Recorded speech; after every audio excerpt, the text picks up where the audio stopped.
Sir, इसी से जुड़ा मेरा एक और प्रश्न ये है कि ऐसे लोग जो चिंता में हैं या तनाव में हैं और डिप्रेशन की तरफ बढ़ रहे हैं या किसी में सुसाइडल टेंडेंसी ग्रो कर रही है, क्या ऐसे लोग कोई संकेत छोड़ते हैं? क्या उनके संकेतों को, उनके साइन को पढ़ा जा सकता है और उन्हें बचाया जा सकता है? अंकुर जी, ये बड़ी इंपॉर्टेंट बात ये है, जैसे कि अभी हम बात कर रहे थे सुनना और सुनाना, है ना। देखिए, सुनाना भी एक मोटिवेशन है। आज अंकुर जी मेरी बात नहीं सुनेंगे, पर मेरे पास बहुत सारा मटेरियल है, तो कोई तो चाहिए सुनने के लिए। लोग उसको रिकॉग्नाइज करें, उसकी आइडेंटिटी, उसको एक जैसे कहते हैं सेल्फ आइडेंटिटी, हर व्यक्ति को चाहिए ये तो जब उसको नहीं मिल पाती है तो उसके संकेत में सबसे बड़ी बात है कि वो लोगों के से कटना शुरू कर देता है व्यक्ति। ऐसी बहुत सारी शोध इस बात को कहती हैं कि वो लोगों के साथ कटना शुरू कर देता है। लोग कटने का मतलब कि धीरे धीरे लोगों से उसको इरिटेशन होनी शुरू हो जाती है, एक बात। दूसरी इंपॉर्टेंट बात है कि वो किसी के साथ भी कुछ भी शेयर करना नहीं चाहता है। तीसरी बात है कि भरोसा उसको नहीं रहता है और वो अपनी ही दुनिया में गुमसुम रहेगा। ना तो उसको किसी मोटिवेशनल फैक्टर से लेना है, ना एक्सटर्नल और ना इंटरनल। वो इतना अपने आप में हो जाता है कि इसलिए आप देखेंगे घर में, इसीलिए घर में बच्चा अगर है तो आप बच्चे से या किसी भी व्यक्ति से बात ज़रूर करें। सुबह उठ के गुड मॉर्निंग करें आप उससे, अगर वो नहीं कर रहा है।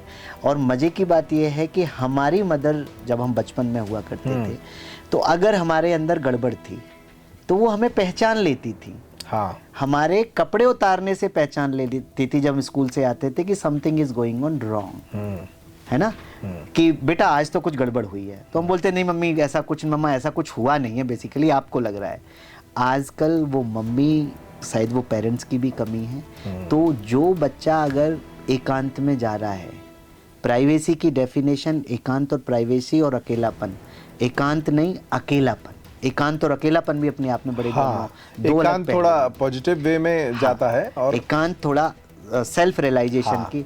तो जब अकेलापन फील करता है, और अकेलापन फील होने का कारण है कि फेथ नहीं रहता है उसको, भरोसा टूट गया दोस्तों से, स्वयं से, फिर वो किसी के साथ शेयर नहीं करता है, अकेलापन फील करता है, उसको लगता है कि ये अगर चीज़ मेरे से गायब हो गई तो मेरी ज़िंदगी ख़त्म हो जाएगी। या दूसरा आजकल हम देखेंगे, बड़ा एक इम्पॉर्टेंट एस्पेक्ट है एडोलसेंट एज। एडोलसेंस एज को जब हम देखते हैं, वयस्क जब एजेस को भी हम देखते हैं, चाइल्डहुड अलग है, किशोरावस्था, यस। तो किशोरावस्था में कुछ अट्रैक्शंस होते हैं साइकोलॉजिकली। तो वो जो अपोजिट सेक्स के प्रति उसका अट्रैक्शन होना बड़ा नेचुरल है। ये बड़ी एक इंपॉर्टेंट बात आपने पूछी और मेरे ध्यान में एक बात इंपॉर्टेंट आई है।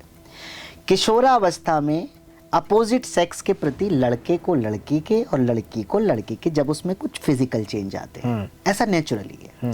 तो जब अब देखिए आप घरों में क्या है, मैं भी उसमें से ही हूँ, हमारे घरों में शुरू हुआ, तुझे लड़की के साथ नहीं बैठना, तुझे लड़के के साथ नहीं बैठना, और हमें बता देते हैं कि तुम्हारा जीवन खराब हो जाएगा और तुम्हें ये हो जाएगा। लेकिन मन तो होता था कि यार ऐसी क्या चीज़ है। तो एक तो रोका गया, ये रोका इसलिए गया कि साइकोलॉजी का नहीं पता था मदर को, तो मनोविज्ञान की कमी के कारण भी।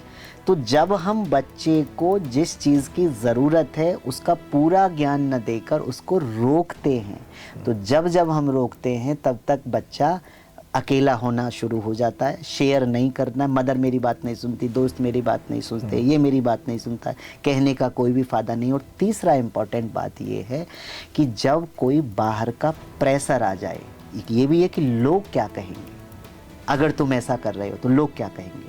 तो इस तरह से जब सोसाइटी और ये सारे के सारे प्रेशर बनते चले जाते हैं तो बच्चा अपने आप में रहना शुरू कर देता है, अकेला फील करता है, शेयर नहीं करता, बात नहीं करता, उसके चलने से फ़र्क पड़ जाता है बच्चे में। तो ये इस तरह के साइन हैं कि जो हमें इस स्टेज पर ध्यान देना चाहिए। ये बच्चा भी हो सकता है, बड़ा भी हो सकता है, छोटा भी।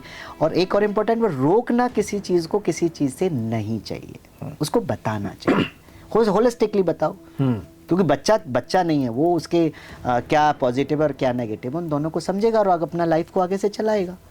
तो ये साइन मुझे लगता है कि साइन ज़्यादा बच्चे में होते हैं जिसको हम रोक सकते हैं।